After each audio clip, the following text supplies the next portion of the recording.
बिस्मिल्लाहिर्रहमानिर्रहीम। अस्सलामु अलैकुम वरहमतुल्लाहि वबरकातुहू।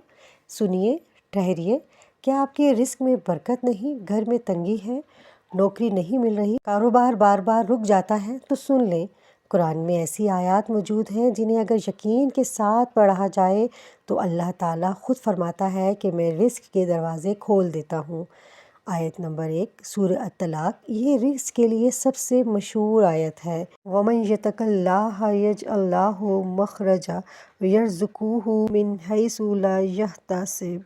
तर्जुमा, और जो अल्लाह से डरता है अल्लाह इसके लिए निकलने का रास्ता बना देता है और इसे वहाँ से रिस्क देता है जहाँ से इसे गुमा भी नहीं होता।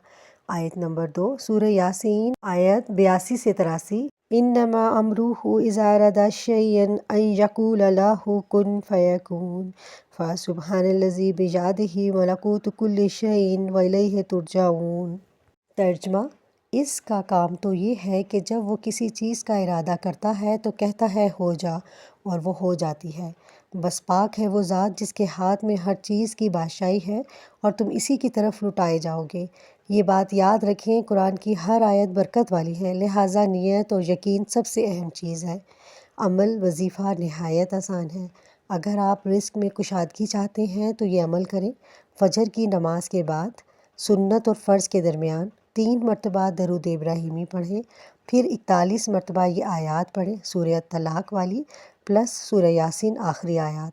आखिर में दोबारा 3 मरतबा दरूद शरीफ, फिर दिल से दुआ मांगें। ख़ास बात यह है कि नमाज की पाबंदी और हलाल रिस्क का एहतमाम लाजमी करें। याद रखें, रिस्क सिर्फ पैसा नहीं होता, रिस्क सुकून भी है, औलाद भी है, सेहत भी है, और जब अल्लाह देता है तो हिसाब से नहीं, अपनी शान के मुताबिक देता है। आज से ये अमल अपना मामूल बना लें और अल्लाह पर मुकम्मल यकीन रखें, फिर देखें और रब जो कहता है कुन फ़यकून आपकी ज़िंदगी कैसे बदल देता है। अगर आपको ये वीडियो अच्छी लगी हो तो कमेंट में लिखें या रज़ाकू, और इस वीडियो को ज़रूर शेयर करें ताकि किसी और का भी रिस्क खुल जाए।